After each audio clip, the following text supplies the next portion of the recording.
Hello students, welcome back to my channel BEGC 104 British Poetry and Drama। Okay ये हम आज question जो है क्वेश्चन पेपर सोल्व करेंगे। इसमें 3 घंटे का टाइम होने वाला है, 100 मार्क्स मैक्सिमम होने वाले। आंसर ऑल क्वेश्चंस, सारे के सारे आपने क्वेश्चन करने हैं।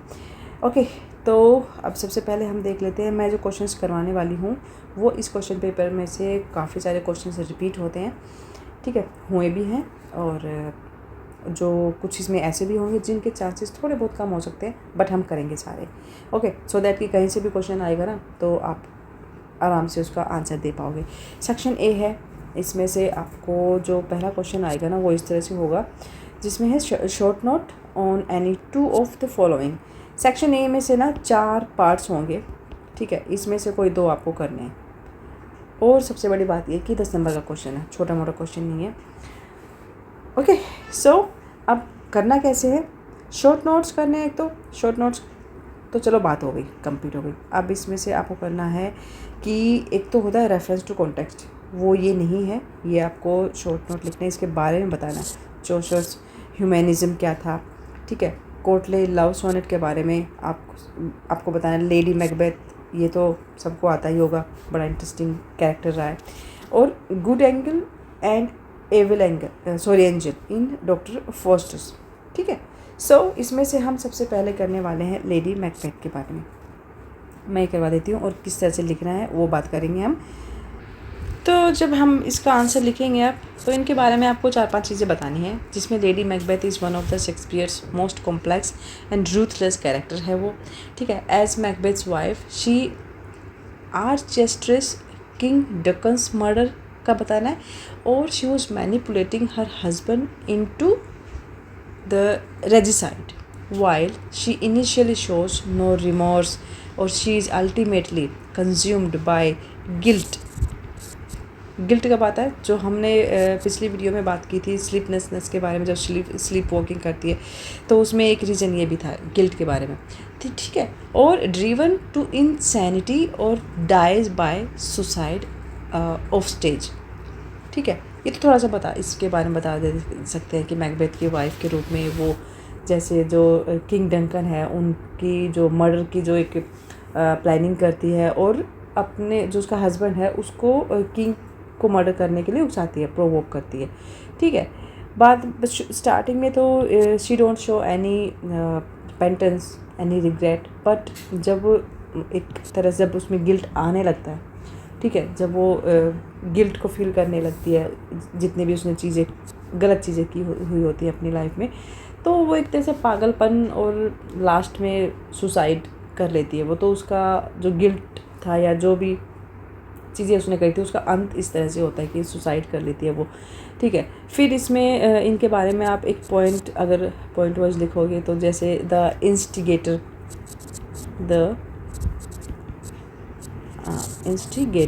ठीक है। इंस्टिगेटर में आप बताएंगे कि upon receiving a letter about the witch is professes she fears her husband is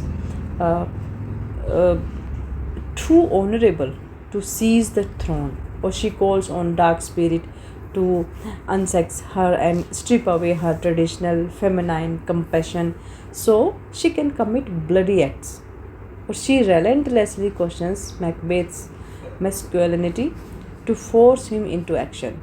okay एक पॉइंट ही हो जाएगा। सेकंड आप लिखेंगे द मास्टरमाइंड। अब मास्टरमाइंड किस बात के लिए थी वो already you know about king Duncan's murder. तो she takes control following Duncan's murder, planting the bloody daggers और वॉशिंग हर हैंड्स और falsely believing like a little water clears us of this deed। तो इस तरह की जो चीज़ें हो रही होती है उस टाइम, ठीक है। देन थर्ड पॉइंट आप बता देंगे आइसोलेटेड क्वीन।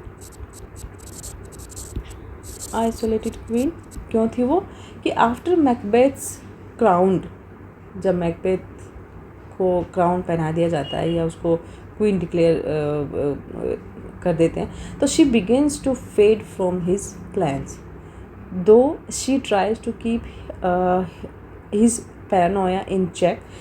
ही starts acting independently, initiating further murders without consulting her. तो आइसोलेटेड क्वीन ये आया है एक्ट 3 में, इसके बारे में लिखा हुआ है। ओके, ये आप पढ़ लेना। और फोर्थ बताएंगे द डिसेंट इनटू मैडनेस।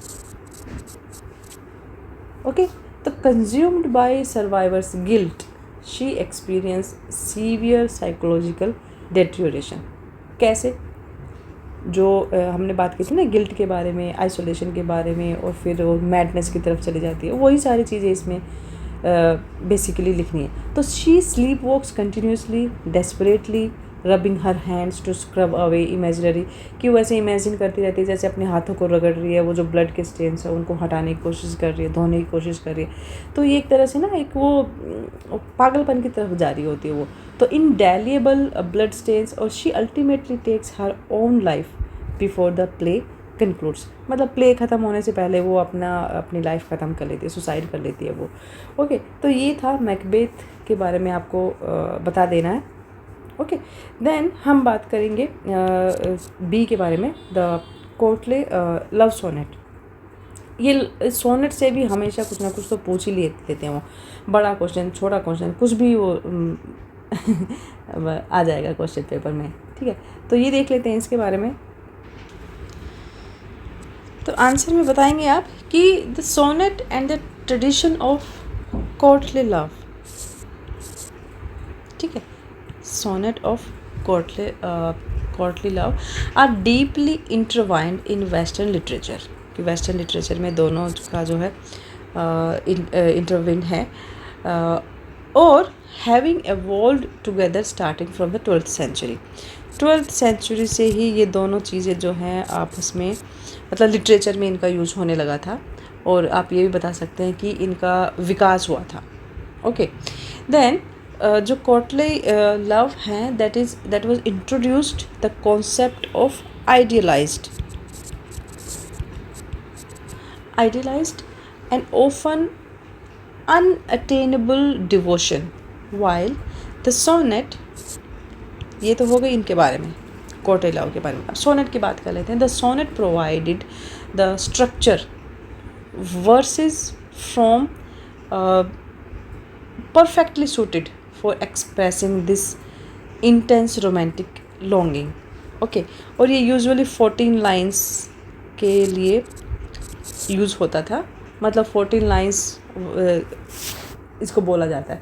तो जो सोनेट है उसमें जो ये सोनेट को जिस तरह से इन्होंने यूज़ किया था लिटरेचर में, जो स्ट्रक्चर्ड वर्सेस था, दैट वाज सूटेड, और इसलिए भी था ताकि वो जो एक तीव्र एक जो रोमांटिक रियलम होता है उसको व्यक्त करने के लिए इन चीज़ों का उदाहरण लिया गया था। 14 लाइन्स इसको हम बोलते हैं, और इसको सोनेट भी बोलते हैं।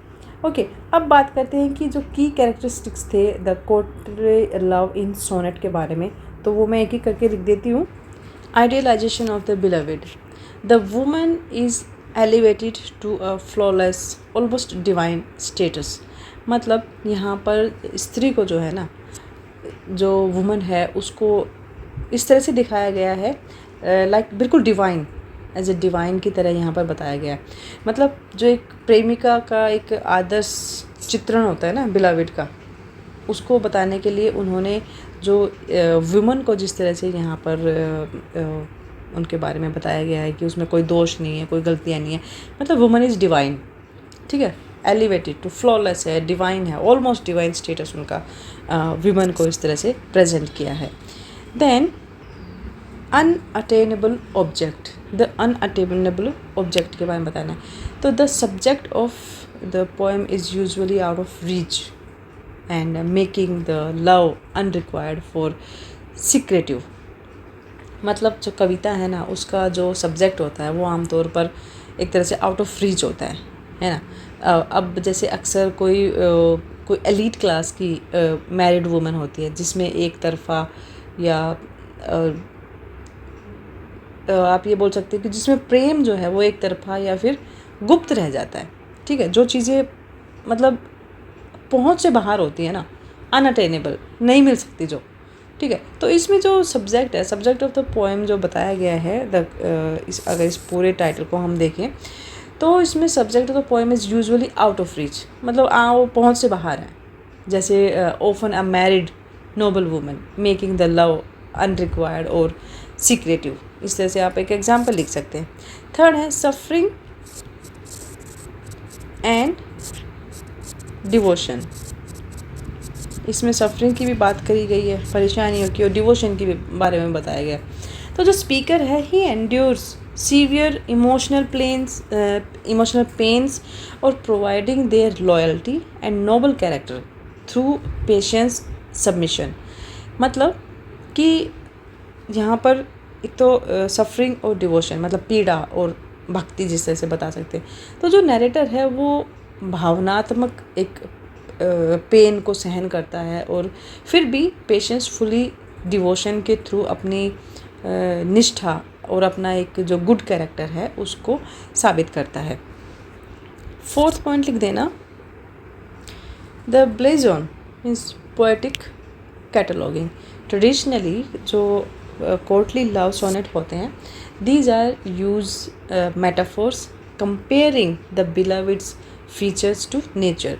मतलब ये इसमें जो कुछ मेटाफोर यूज करे जाते हैं जहाँ पर प्रकृति को और जो बिलविड है, जो प्रेमिका है, उसके फीचर्स को नेचर के साथ कंपैरिजन किया जाता है। जैसे उसकी आइज़ लाइक सन और लिप्स लाइक कोरल।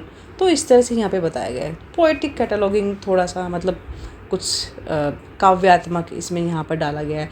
तो जो जितने भी सोनेट होते थे, जो कोर्टली लव सोनेट होते थे, उसमें प्रेमिका की कुछ विशेषताओं की तुलना जो होती थी वो प्रकृति के साथ करते थे। प्रकृति के रूपक उनके साथ किया जाता था, जैसे सूरज जैसी आँखें हो गई, मूंगे जैसे होंठ हो गए। तो ये आप कुछ 2-4 एग्जाम्पल इसमें लिख सकते हैं। ठीक है, तो ये हमारा हो गया कोर्टली लव सोनेट। इम्पोर्टेंट है, इसको करना छोड़ना मत। थर्ड कर लेते हैं, good angels and evil angel in Doctor Faustus. Good angel and evil angel in Doctor Faustus. So the good and bad angel in Christopher Marlowe's Dr. Faustus act as external manifestation of the protagonist divided conscience. मतलब इसको बताना है कि नायक की जो अंतरात्मा थी उसके जो बाहरी प्रतीकों के रूप में कार्य करती हैं गुड एंजल्स और इविल एंजल्स। ठीक है, अच्छे देवदूत और बुरे देवदूत, इस तरह से आप बोल सकते हो। तो इनमें जो इम्पोर्टेंट चीज़ है ना, they appear as critical moments to debate over his soul. Okay, the good angels argue repentance and divine grace, while जो bad angels होते हैं वो बात करते हैं about worldly power, worldly power, सांसारिक शक्ति।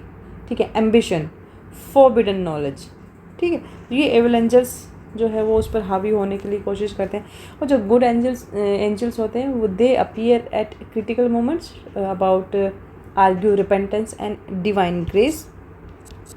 ये डिवाइन ग्रेस की बात करते हैं। ओके, अब थोड़ा सा और डिटेल में बात कर लेते हैं इनके बारे में।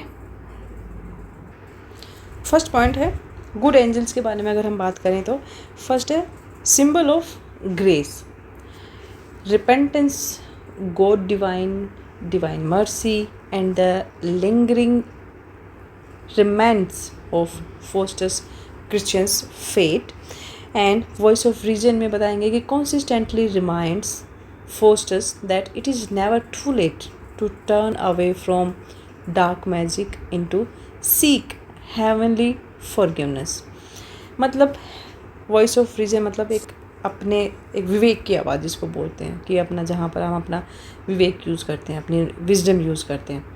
तो फोस्टर्स को लगातार ये याद दिलाते रहते हैं कि जो काला जादू हो गया उससे मतलब उसकी तरफ ध्यान नहीं देने से और स्वर्ग से माफ़ी मांगने में कभी देर नहीं होती। ठीक है, वो इस तरह से बातें करते हैं ये लोग, मतलब बताते हैं यहाँ पर वॉइस ऑफ रीजन। मतलब कंसिस्टेंटली रिमाइंड्स फोस्टर्स कि हमेशा फोस्टर्स को ये याद दिलाते रहते हैं कि it is never too late to run away from dark magic and seek heavenly forgiveness. मतलब अगर भगवान से माफ़ी मांगो, डिवाइन ग्रेस से माफ़ी मांगो, तो वो वहाँ पे कभी देर नहीं होती। Call to action, frequently advice, किन की बात हो रही है? ये गुड एंजल्स की बात हो रही है। ये क्या करते हैं यहाँ पर डॉक्टर फोस्टस के साथ? तो कॉल्स टू एक्शन में frequently advise Faustus to put away his necromantic text and return to reading the scriptures. Okay, ये 3 पॉइंट इनके हो गए गुड एंजल्स के। अब now let's write about bad angels. इनके एक एक पॉइंट मैं बना देती हूँ यहाँ पर, ठीक है। तो एविल एंजल्स मतलब यहाँ पे बैड भी लिखा आ सकता है क्वेश्चन पेपर में। तो बैड एंजल्स के बारे में बात करेंगे। Symbol of temptation, they acts as an agent of Lucifer representing Faustus hubris, pride and greed. Okay, उसका लालच, उसका घमंड, उसके बारे में वह ये जो है रिप्रेजेंट करते हैं evil angels. Then voice of ambition, they feeds Foster's darkest desire by promising him earthly glory, vast wealth and supreme magical power. ये उसकी ambitions थी, तो उसके लिए provoke करते हैं ये। Then third point है dismiss consequences, downplays the threat of eternal dimension or repeatedly reinforce Foster's resolve to sign the fatal pact with the devil। मतलब कि जो बैड एविल्स हैं यहाँ पर, वो जो डॉक्टर फोस्टस हैं उनको जो नरक हैं, मतलब वहाँ पर जो सज़ा मिलती है उसको कम करके दिखाते हैं कि वहाँ पे ऐसा कुछ नहीं होता है। अगर आप गलत काम करते हो तो भी मतलब कोई सज़ा नहीं मिलने वाली है। वो जो शैतान है उसके साथ एक तरह से एक कॉन्ट्रैक्ट पे साइन करने के लिए फोस्टस को जो है बार बार यहाँ पे मजबूर किया जाता है उसको। ओके, देन एक पॉइंट और भी लिख सकते हैं आप कि अबाउट द इम्पोर्टेंस ऑफ इन दोनों का थीमेटिक सिग्निफिकेंस क्या था। तो inherited from traditional medieval morality plays, these twin figures serves as highly visual representation of the psychological tug of war. एक तरह से ना साइकोलॉजिकल टग ऑफ वॉर चलता है, ठीक है। And in Foster's mind, they externalize his personal conflict between surrendering to temptation or seeking salvation. Ultimately होता क्या है? Foster chooses to listen to the bad angels, sealing his tragic doom or eternal damnation. ये उसका अंत होता है। Okay, तो good angel और बैड एंजल्स के बारे में अगर छोटा क्वेश्चन आता है तो भी आप आराम से लिख देना, और अगर कोई बड़ा क्वेश्चन भी आता है तो भी आपके सामने पॉइंट्स मैंने लिख दिए हैं, इनको नोट डाउन कर लेना साथ साथ में। ओके, सो ये हमारा फर्स्ट पार्ट हो गया। अब सेकंड पार्ट बी में जाते हैं, जहाँ पर बात होती है 10 नंबर के क्वेश्चंस की, जो कि यहाँ पर है।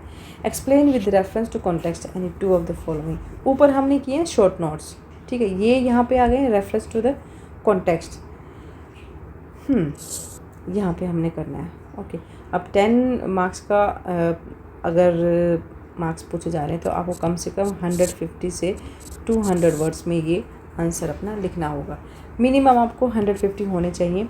अच्छा, ये जो बात यहाँ पे हो रही है ना रेफरेंस टू कॉन्टेक्स्ट की, जो बच्चे पहली बार एग्ज़ाम दे रहे हैं मैं उनको बता दूँ, इसका मतलब होता है जैसे आप हिंदी में करते हो ना सप्रसंग व्याख्या, वही है ये इंग्लिश में, ठीक है। इसमें कौन इसका पोएट है, कौन सी यहाँ ये पोएम से लिया गया है, और फिर इसको कर देना है एक्सप्लेन, ठीक है। इतना सा होता है रेफरेंस टू द कॉन्टेक्स्ट। अब हम देख लेते हैं जो जो इम्पोर्टेंट आने वाले हैं उनको बता देती हूँ। वैसे तो देखो यहाँ पे एग्जाम्पल में सिर्फ 4 दिए हुए हैं, ठीक है। 4 में से ज़रूर नहीं है कि इन्हीं में से ही आ जाए, लेकिन हाँ ये जो है ये अक्सर रिपीट हुआ है, ये मैं इतना बता सकती हूँ, तो हम इसको करेंगे। तो इसको कर लेते हैं, चलो ठीक है।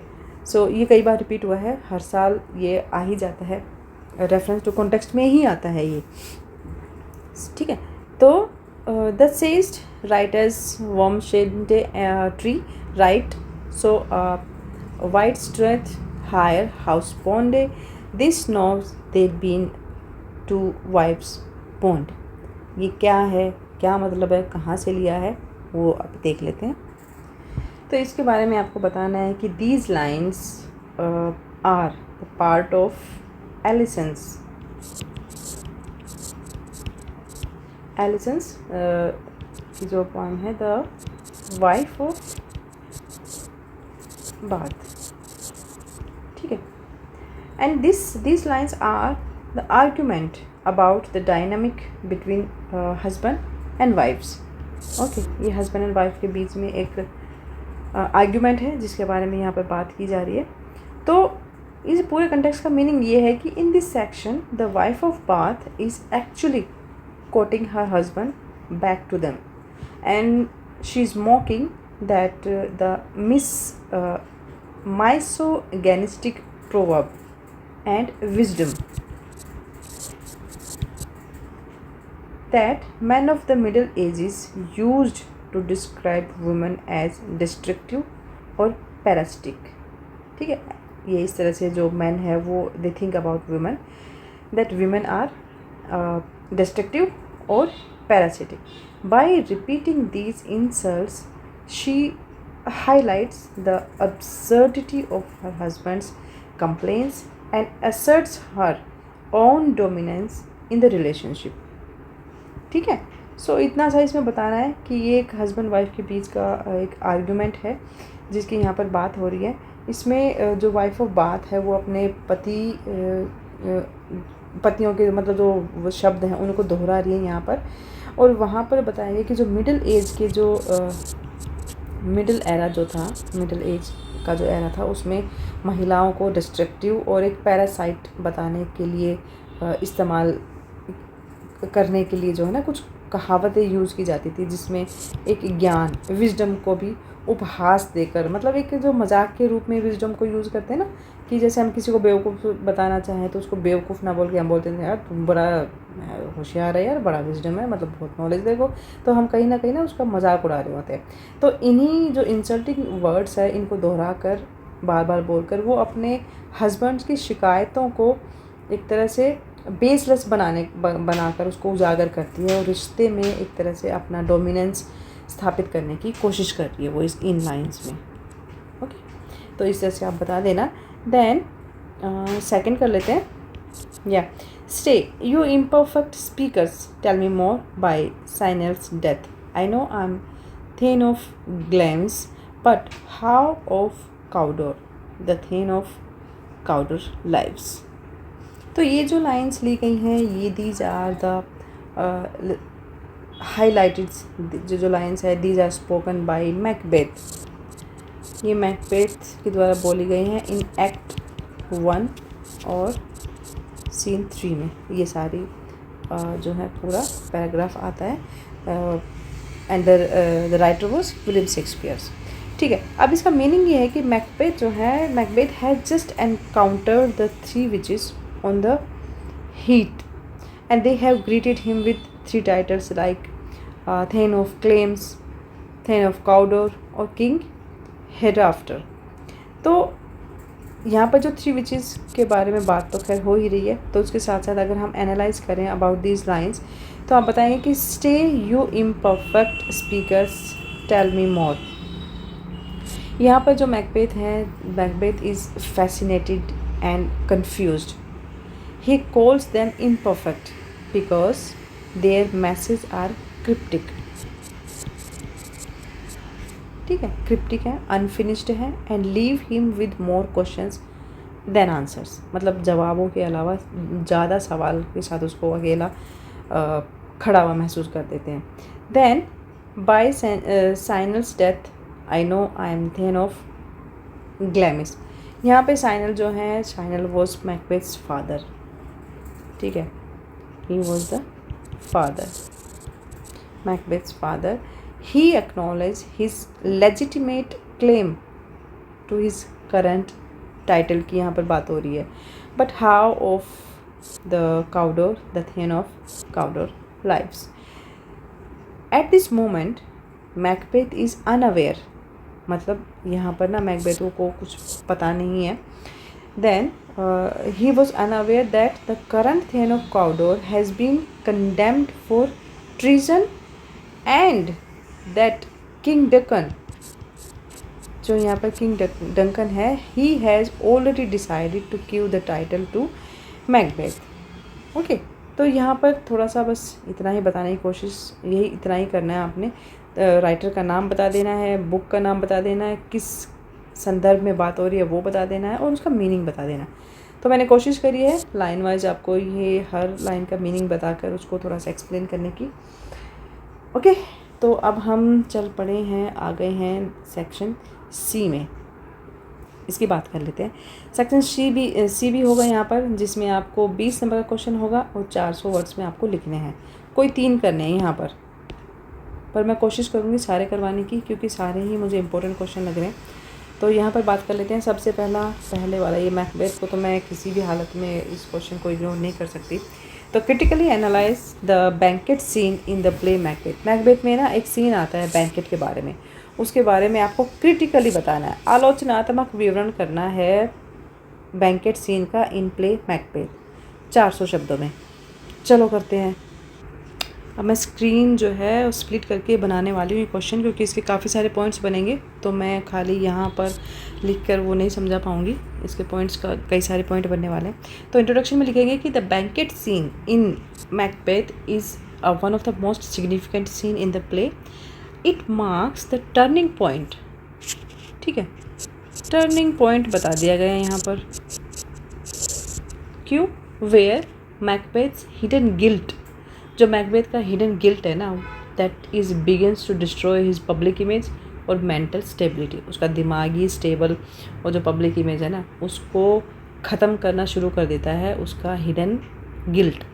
ठीक है, इसलिए ये एक टर्निंग पॉइंट हो जाता है मैकबेथ की लाइफ में।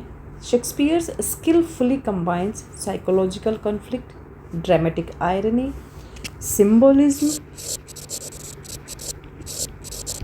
और सुपर नेचुरल एलिमेंट्स। इनको बहुत अच्छे तरीके से ब्लेंड करते हैं इसमें अपने प्ले में। शेक्सपियर की यहाँ पर बात हो रही है। He combines psychological conflict. Psychological conflict क्या था? वो जब स्लीप वॉकिंग स्टार्ट हो जाना और इमेजिनरी हाथों को रब करते रहना to swipe up the blood stains. Okay, dramatic irony, symbolism, supernatural elements to highlight Macbeth's moral और पॉलिटिकल डाउनफॉल। उसका नैतिक और पॉलिटिकल डाउनफॉल के बारे में ये चीज़ें बताती हैं। अब हम बात करेंगे क्रिटिकल एनालिटिक के बारे में। तो इसी संदर्भ में या इसी रो में फर्स्ट पॉइंट हम लिखेंगे द बिगिनिंग ऑफ। तो पहला पॉइंट है the beginning of Macbeth's downfall. Downfall कौन कौन सा था? एक तो मॉरल, ठीक है, एक दूसरा था पॉलिटिकल डाउनफॉल। ठीक है, ये दो हम ऑलरेडी डिस्कस कर चुके। तो इसमें आप बताएंगे कि the banquet is meant to celebrate Macbeth's success as a king. Okay, जब वो उसकी जो सफलता थी एज अ किंग, जब वो राजा बन जाता है, उसके बाद जिस तरह से उस चीज़ को एक तरह से पब्लिसाइज़ किया जा रहा था, ठीक है, सेलिब्रेट किया जा रहा था, उस चीज़ को एज अ बैंकेट जो है ये उसको सिंबलाइज किया गया है। Instead it becomes a public disaster. कैसे? The appearance of the ghost of Banquo. यहाँ पर बात की जाए घोस्ट ऑफ बोंको सिंबलाइज करता है Macbeth's guilty conscience. Although no one else can see the ghost, मतलब किसी को दिखता नहीं है वो ghost, but Macbeth reacts with terror and exposing his inner turmoil before the Scottish nobles. Then second है सिंबल ऑफ गिल्ट और conscience. The बैंको's ghost is the physical manifestation of Macbeth's guilt over arranging Banquo's murder. Unlike the murder of King Duncan, where Lady Macbeth helped suppress his fear, Macbeth now faces the consequences alone. ठीक है, and उसमें उसके जो कुछ famous words थे about like thou canst not say I did it never shake the glory locks at me. तो ये second point हो जाएगा हमारा। थर्ड पॉइंट है contrast between appearance and reality. एक मेजर थीम है यहाँ पर मैकबेथ के बारे में, that is contrast between appearance और reality. outwardly the banquet represents order, prosperity और रॉयल अथॉरिटी। ठीक है, ये बैंकेट जो है इसको रिप्रेजेंट करता है। In reality it exposes chaos, but सच्चाई में रियलिटी में क्या होता है कि ये चीज़ें जो बैंकेट सीन है ये एक्सपोज करता है डर का, इनसिक्योरिटी को। ठीक है, Macbeth appears to be a powerful king but internally he is frightened और साइकोलॉजिकल ब्रोकन। ओके, वो डरा हुआ है और मनोवैज्ञानिक तौर पर टूटा हुआ है, ये यहाँ पर दिखाया गया है। देन ड्रामेटिक आयरनी, इसे बताएंगे कि जो ऑडियंस है, the audience knows that Macbeth order Banquo's, जो बैंकोज घोस्ट, तो इसके मर्डर के बारे में बताता है। ही नोज मतलब the audience knows that Macbeth order Banquo's murder while he guest do not understand the guest, जो गेस्ट हैं वो ये समझ नहीं पाते कि why the king behave so strangely. तो ये जो ड्रामेटिक आयरनी था दैट क्रिएट्स सस्पेंस और emphasize Macbeth's isolation. His guilty reactions reveal more than he intent और increasing the audience awareness of his moral collapse. तो ये ड्रामेटिक आयरनी था जो उसके बारे में बता देना। Then Lady Macbeth's changing role. Lady Macbeth attempts to control the situation by dismissing Macbeth's strange behavior as a recurring illness. कि वो कोशिश करती है कि वो सिचुएशन जो है वो उसको डिसमिस करने की, कि जो मैकबेथ हैं उनका जो स्ट्रेंज बिहेवियर है उसके बारे में। और she argue that guest to ignore his outburst and later ends the banquet. However, unlike earlier scene where she dominated Macbeth, she is now unable to calm or control him. ठीक है, तो जो उसका एक तरह से उसका जो रोल है वो चेंज होता जा रहा है कि अब सिचुएशन उससे हैंडल नहीं हो पा रही है, उसको कंट्रोल नहीं कर पा रही है। She is unable to calm और कंट्रोल हिम। तो this reversal foreshadows her own later mental breakdown. तो ये जो चीज़ें वो कर रही होती है ना, तो लास्ट में क्या है कि जो लेडी मैकबेथ है उसी का ही एक मेंटल ब्रेकडाउन हो जाता है। 6 है सुपर नेचुरल एलिमेंट्स, इनकी भी बात कर लेते हैं। द घोस्ट ऑफ बैंको continues Shakespeare's use of the super natural. जो बोंकोस घोस्ट है ना उसके बारे में उसको एक तरह से सुपर नेचुरल एलिमेंट की तरह यूज़ किया गया है। Whether the ghost is real और merely a hallucination is left ambiguous. Either interpretation reinforce the idea that evil actions inevitably produce psychological punishment. 7th, अब कुछ बच्चे बोलेंगे कि मैम कम्प्लीटली आपने इंग्लिश में पेपर बना दिया, तो देखो कुछ ऐसी चीज़ें, कुछ ऐसी लाइंस होती हैं जिनका मुझे हिंदी मैं बिल्कुल ही मतलब वो हिंदी ना वो एक तरह से बिल्कुल ही मतलब वो नहीं हो पाता। ठीक है, तो मैं इंग्लिश टू इंग्लिश ही समझा पाती हूँ, तो प्लीज़ उस चीज़ के साथ थोड़ा सा कॉम्प्रोमाइज़ कर लेना, कॉम्प्रोमाइज़ या फिर थोड़ा सा कोऑपरेट कर लेना इस चीज़ के लिए। तो बाकी मैं कोशिश कर रही हूँ कि जितना हो सके मैं हिंदी भी उसका थोड़ा थोड़ा बताती रहूँ। ठीक है, अब है political significances. The banquet scene जो है that is also symbolize the instability of Macbeth's rule. जो मैकबेथ का जो शासन था उसकी स्टेबिलिटी के बारे में तो बताता है, ये इनस्टेबिलिटी के बारे में sorry. A king is expected to provide order और कॉन्फिडेंस। जब कोई राजा बनता है तो ये एक्सपेक्ट किया जाता है कि वो ऑर्डर दे और कॉन्फिडेंस भी हो उसमें। ठीक है, but Macbeth's irrational behaviour cause the noble to doubt his fitness to rule. But जो मैकबेथ का जो एक इर्रेशनल बिहेवियर है ना वो थोड़ा सा डाउट लोगों के मन में डाउट आ जाता है अबाउट हिज फिटनेस, कि वो रूल कर पाएगा या नहीं कर पाएगा। दिस लॉस ऑफ अथॉरिटी, ये जो लॉस था ना कि लोग हैं जो मतलब एडमिन के जो लोग हैं उनको ये अथॉरिटी है जो द लॉस ऑफ अथॉरिटी उसको prepares the audience for the rebellion against him in the later acts, कि जो बाद के जो एक्ट आते हैं उसमें ये दिखाया जाता है कि किस तरह से वो ऑडियंस को एक तरह से प्रिपेयर कर रहा होता है writer about for the rebellion against him in the later acts की यहाँ पर थोड़ी सी बात हो रही है। देन फोरशैडोइंग,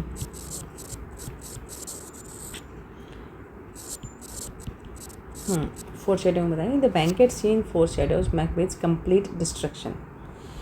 मैकबेथ का जो कंप्लीट डिस्ट्रक्शन है उसको बैंकेट सीन जो है वो फोरशैड कर देता है। His increasing dependence on violence and his decision to seek the witches again indicate that he has chosen the path of tyranny instead of repentance. ठीक है, एक तानाशाही वाला जो है उस तरीके को वो सिलेक्ट करता है बजाय कि रिपेंटेंस की, उस चीज़ के लिए दुख फील करे या गिल्ट फील करे उस चीज़ के लिए।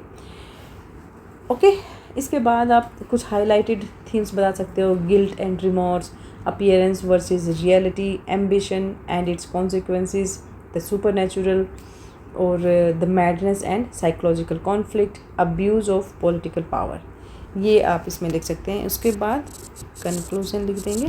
कंक्लूजन में आप बता सकते हैं कि the banquet scene is the dramatic और psychological turning point of Macbeth. Shakespeare transforms a royal celebration into a scene of मतलब जो एक रॉयल सेलिब्रेशन हो रहा था ना वहाँ पे जो शेक्सपियर है वो सीन को बिल्कुल ही ट्रांसफॉर्म कर देते हैं in a scene of horror, revealing that guilt can not be hidden. मतलब वो सीन ये बता देता है कि गिल्ट जो है ना उसको आप वो हिडन नहीं रह सकता। ठीक है, बिहाइंड पावर और सेरेमनी, कि आप अगर कोई बहुत बड़ा गिल्ट है तो उसको कितनी ही बड़ी सेरेमनी हो, कितना ही बड़ी पावर हो, वो गिल्ट छुप नहीं सकता। तो Macbeth's encounter with Banquo's ghost it that demonstrate that his greatest enemy is no longer an external threat but his own conscience. From this point onward he becomes increasingly isolated. इस scene के बाद तो वो completely अपने आप को अकेला महसूस कर रहा था, tyrannical, doomed and making the banquet scene one of the most powerful and memorable episode of the tragedy. ठीक है, ये क्वेश्चन हमारे यहाँ पे हो जाता है complete. Another important question, that is C part. Discuss the wife as interpreter in the Wife of Bath's prologue. तो इंट्रोडक्शन में लिखेंगे कि इन द राइटर हैं इसके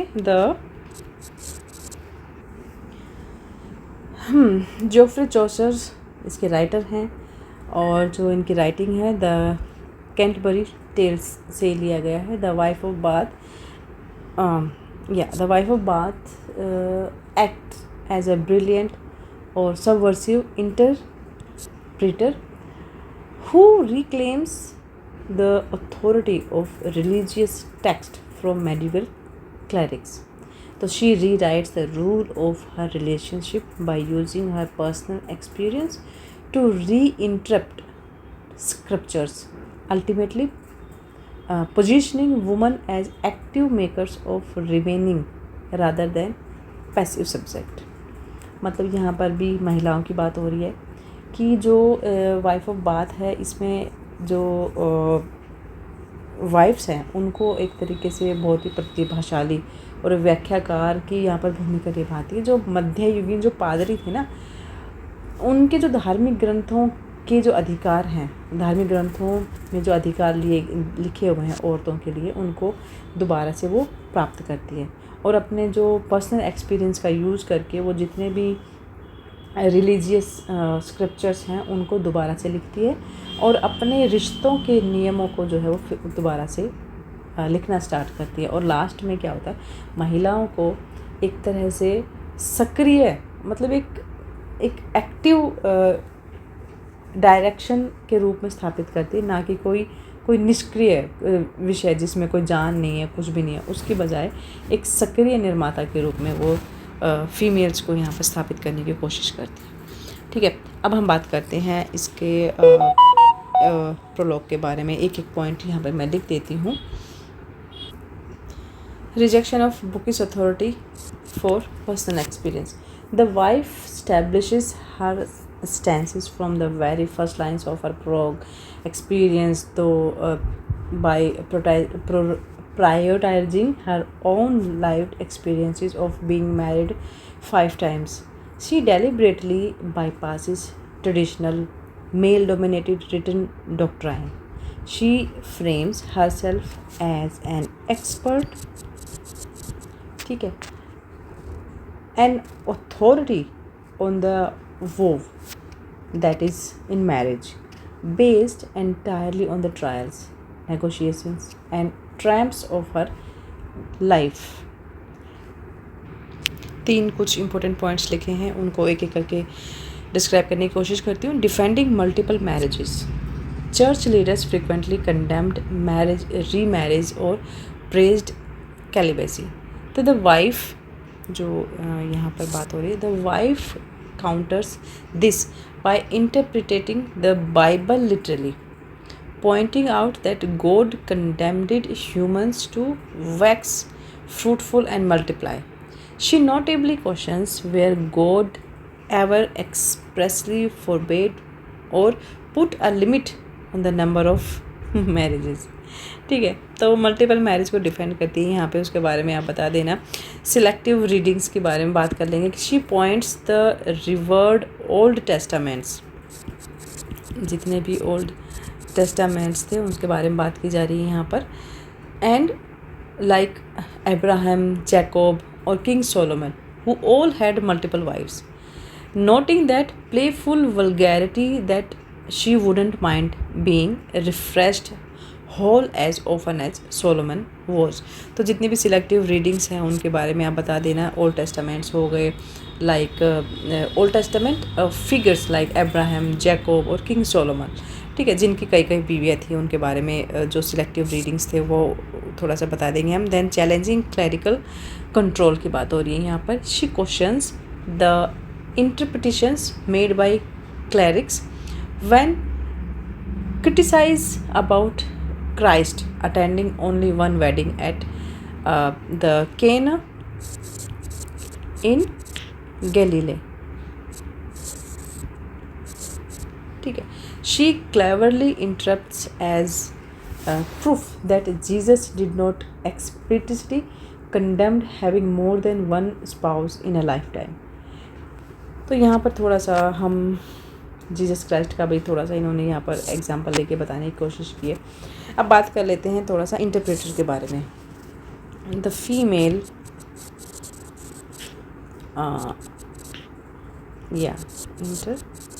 इंटरप्रेटर इन एक्शन, तो बाय आप इसको ये बता सकते हैं कि by interpreting the Bible and patriarchal marriages rule जो उस टाइम होते थे, wife shifts the power dynamics in her own homes. She interprets social expectations to her advantage, using her body, her voice as leverage to gain financial independence and domestic control. When confirmed with misogynistic literature, which her fifth husband, Jenkins, loves to read aloud to police her behavior, she interprets the situation as a battlefield. So by violently rejecting the text that degrade women or eventually burning this book, she forces a renegotiation of power and successfully securing mastery over her household. जो घर के काम काज होते हैं उसके बारे में बात हो रही है यहाँ पे, ठीक है। तो ये एक तरह से जो महिलाओं को जो नीचे दिखाने वाले जो ग्रंथ हैं, तो ग्रंथों को हिंसक रूप में एक अस्वीकार करके और अंततः उसकी जो बुक्स हैं उसको जलाकर और सत्ता की जो पुनर्संरचना है उसको मजबूर करती है और अपने घर पर पूर्ण अधिकार प्राप्त कर लेती है। ठीक है, तो ये यहाँ पर हमारा क्वेश्चन कंप्लीट हो जाता है। इसके बाद हाँ, इसका कंक्लूजन तो हम लिखना भूल ही गए, कंक्लूजन लिख देना और ये क्वेश्चन कंप्लीट हो जाएगा। ठीक है, वीडियो काफ़ी बड़ी होती जा रही है but we don't have any option, क्योंकि क्वेश्चंस बहुत बड़े बड़े हैं तो आंसर भी बड़े ही होंगे। देन ये दोनों भी कर ही लेते हैं। Discuss the theme in the play doctor fosters. Doctor fosters जो प्ले है उसकी थीम के बारे में आपको बताना है। इंट्रोडक्शन में लिखेंगे क्रिस्टोफर मार्लोस जो इसके राइटर हैं। Doctor Faustus centres on the conflict between renaissance ambition और medieval morality. This play explores the tragic consequences of trading one's soul, आत्मा जो होती है ना, soul for limitless knowledge and power, ultimately highlighting the themes of free will, divine grace, ठीक है, and corrupting nature of absolute authority. मतलब जो हम इसमें बताएंगे क्रिस्टोफर मार्ले का जो नाटक है डॉक्टर फॉस्टर्स, यस, इसमें एक पुनर्जागरण काल की जो महत्वाकांक्षा थी और मध्ययुगीन मोरालिटी के बीच में एक संघर्ष पर ये डिपेंड है नाटक। ये नाटक जो है लिमिटलेस नॉलेज और शक्ति मतलब पावर के लिए अपनी आत्मा का त्याग करके दुखद परिणामों की पड़ताल करता है। मतलब अपनी आत्मा का त्याग कर देना मतलब तो ये होगा ना कि कुछ you don't have any bone मतलब स्पाइन। जब स्पाइन एक तरह से वो बोलते हैं ना कि रीढ़ की हड्डी नहीं है, मतलब कुछ है, कैरेक्टर ही नहीं है। ठीक है, तो जो शक्तियाँ, एक जो सांसारिक शक्तियाँ होती है, पावर जो होती है, उसके लिए अपनी मतलब आत्मा का ही त्याग कर दिया और बाद में रिजल्ट क्या निकलता है, सारे दुखद परिणाम ही होते हैं।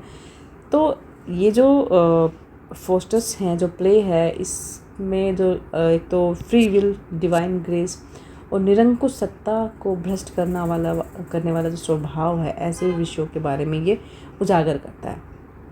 ठीक, तो आप ये मत बोलना कि कुछ ज़्यादा हिंदी हो गई ज़रूर हो, तो मैं पॉइंट लिख देती हूँ और ज़्यादा क्लियर हो जाएगा। फर्स्ट पॉइंट लिखेंगे सिन, रिडेम्पशन और डेमिनेशन। इसी में पहला पॉइंट बनेगा द अल्टीमेट सिन, पाप की बात हो रही है।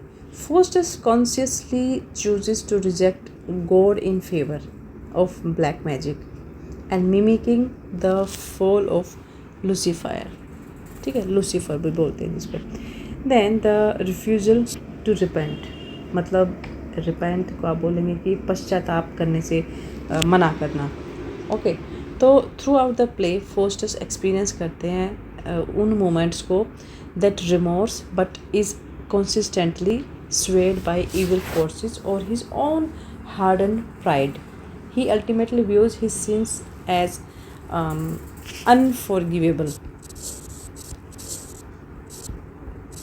ठीक है, जो माफ़ नहीं किए जा सकते। The nature of hell.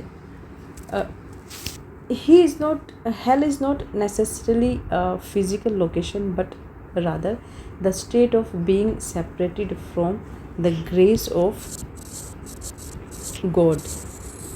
ठीक है, तभी तो हेल्थ की बात आती है ना। देन हम सेकंड पॉइंट लिखेंगे प्राइड एंड एम्बिशन। ये सेकंड हेडिंग होगी हमारी। इसका सब हेडिंग फर्स्ट है इंटेलेक्चुअल हब्रिस के बारे में। तो फॉस्टर्स जो है ही desire to transcend the boundaries of human limitation stems from immense arrogance. He becomes impatient with traditional disciplines like law, medicines, ठीक है, और theology, and seeks God-like power, जो ईश्वरीय शक्तियाँ होती है ना, उनकी तलाश करता है। मतलब मानवीय सीमाओं को पार करने की जो एक फॉस्टर्स की जो अहंकार से भरी हुई एक इच्छा थी, वो पारंपरिक जितने भी विषय होते थे, कानून, मेडिकल, चिकित्सा और धर्मशास्त्र, इनसे ऊब जाता है और एक तरह से ईश्वरीय शक्ति को पाने की कोशिश करता है, तलाश करता है। मतलब द नॉलेज वर्सेस विजडम की बात कर लेते हैं। Fosters ceases forbidden knowledge purely for self arrangement or completely lacking the wisdom required to handle such power responsibility. मतलब जो पावर्स उनको एक तरह से हैंडल करने की जो रिस्पॉन्सिबिलिटी होती है उसको कम्प्लीटली लैक होता है उसके पास, मतलब वो नहीं कर पाता है. देन थर्ड पॉइंट है मेडिवल वर्सेस रिनाइसेंस वैल्यूज़. इसी में पहला पॉइंट बनेगा the tug of war. The play जो है that serves as a bridge between two distinct eras. Faustus embodies the renaissance humanist ideal of exploiting the limit of human potential. ठीक है. However, the framework of the play remains deeply medieval, operating as a morality tale where unchecked ambition inevitably leads to divine punishment. ठीक है. Fourth point है हमारा limits of the bargain. Although Faustus gains magical abilities, his power is ultimately a mirage. He is constrained by Mephistopheles, who is serve Lucifer. ठीक है. तो limits of bargain की बात कर लेंगे. देन स्मॉल एम्बिशंस के बारे में. Despite his grand vision of ruling the world, Faustus squanders his 24 year of power on travel parlor tricks. ठीक है. एंड इंटरनल स्ट्रगल की बात कर लेते हैं, जो गुड एंजल और इविल एंजल्स की बात करी जा रही है यहाँ पर. तो the both represents Faustus divided conscience. They demonstrate that Faustus always possesses free will. He is never forced into his pact, nor is he barred from repenting until his final hour. ठीक है. Last है हमारा the human condition. Faustus serves as an allegorical figure representing all humanity, highlighting the inherent danger of giving into moral temptation over spiritual salvation. मतलब इसमें आप बता देंगे कि जो मानवीय स्थिति है, द ह्यूमन कंडीशन के बारे में Faustus जो एक प्रतीकात्मक आकृति के रूप में एक तरह से जो ह्यूमैनिटी है उसको रिप्रेजेंट करता है. और आध्यात्मिक मुक्ति के बजाय जो एक नश्वर प्रलोभन के आगे झुकने से के कारण जो अंतर्निहित खतरे होते हैं उनको उजागर करता है. देन ये हमारा क्वेश्चन यहाँ पर कंप्लीट होता है. विद कंक्लूजन लास्ट कर लेते हैं, जो कि बहुत ही इंपॉर्टेंट है. Critically analyse sonnet 75. So critically analyse sonnet 75 के इंट्रोडक्शन में लिखेंगे कि एडमंड स्पेंसर्स सोनेट 75 जो है is a profound meditation on the conflict between moral transience and the immortalizing power of art. This poem stages a philosophical debate between the speaker and who believes love can conquer death and his beloved who advocates for a pragmatic acceptance of human decay. अब the narrative and the जो इसका thematic structure है उसकी बात करेंगे. So the narrative and thematic structure की हम बात करेंगे थोड़ी सी. इसमें पहला पॉइंट लिखेंगे the futile attempts. The speaker tries to inscribe his lover's name in the sand but the ocean waves repeatedly wash it away. वो समुद्री रेत में नाम लिखना चाहता है अपने लवर का, बट जो ओशन वेव्स आती है वो उसको बार बार मिटा देती हैं. So this imagery widely personifies the tide as a predatory force. ठीक है. ये जो लहरें हैं टाइड, इसको एक प्रेडेटरी फोर्स बताया जा रहा है. And that is representing the relentless passage of time and the inability of human endeavours to leave permanent marks on the natural world. Then second है हमारा the pragmatic counter arguments. The beloved dismisses the speaker's efforts as vain. ठीक है. vain and baser. By highlighting her own morality, she offers a starkly realistic perspective. Just as the waves erase her name, death will eventually erase her physical form and her memory. तो जिस तरह से एक pragmatic counter argument हुआ ना कि जैसे वो रेत में नाम लिखा था तो वेव्स जैसे उसका नाम मिटा रही थी, वैसे ही डेथ जो है उसका जो फिज़िकल अपीयरेंस है उसको मिटा देती, ख़त्म कर देगी डेथ। तो ये काउंटर आर्ग्यूमेंट हो रहा है यहाँ पर। Then the volta and promise के बारे में, the turning point of the poem occurs that speaker boldly refutes her claim or asserting that while lesser physical things will perish, his poetry will grant her everlasting fame की बात हो रही है यहाँ पर। देन लास्टिंग रेजोल्यूशन की बता देंगे इसमें। द फाइनल 2 लाइन्स जो हैं that conclude that while human life is temporary, true love and virtue will live on through his verses and immortalizing their born for ever. तो ये एक हमारी हेडिंग बन गई, द नैरेटिव। इसका क्या नैरेटिव था और जो थीमेटिक स्ट्रक्चर है पूरा इस पोएम का, उसके बारे में ये 4 पॉइंट आ जाएंगे। अब मैं नेक्स्ट जो हेडिंग लिखने वाली वो है क्रिटिकल पर्सपेक्टिव, क्योंकि हमें यहाँ क्रिटिकली एनालाइज करना है ना। तो इसी में फर्स्ट पॉइंट है the Triumph of art over nature.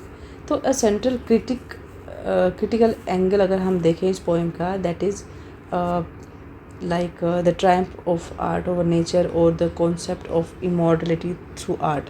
So the speaker हैं that the poetry operates on an higher plane than nature, and while the physical world obeys the laws of decay and erosion, and written words achieves a transcendent permanence. Okay. Then beloved's agency. Unlike many traditional Petrarchan sonnets where the female figure is a passive, जहाँ पर female figure को एक passive और silent muse की तरह use किया गया है, वहीं पर her logical argument ground the poem effectively proving that she is not just an idealized fantasy but a rational human capable of challenging the poet's romantic hubris. Third है the Spencerian rhyme scheme. Spencer employs a unique or interlocking rhyme scheme, ठीक है, जो कि कौन सी थी, A B B C C D और E इस तरह से करके एक पूरी यहाँ पे स्कीम है। तो ये जो स्ट्रक्चर है, this structural choice is highly symbolic.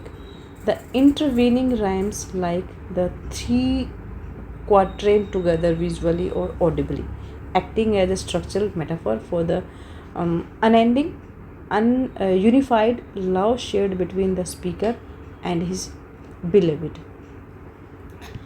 Conclusion. Ultimately, the sonnet serves as an enduring allegory. It acknowledges the harsh or undeniable realities of morality and time, yet it offers an optimistic resolution where love and poetic expression refuses to be forgotten. Okay, ये हमारा question यहाँ पर question paper complete हो गया है। और ये important questions हैं जितने भी करवाए गए हैं, इनको प्लीज़ एटलीस्ट ये जो वीडियो में करवाए गए ना, ये तो सारे ही करके जाना, क्योंकि सारे इंपॉर्टेंट क्वेश्चंस हैं और रिपीट होते हैं। ठीक है, तो मिलते हैं फिर नेक्स्ट वीडियो में। Best of luck.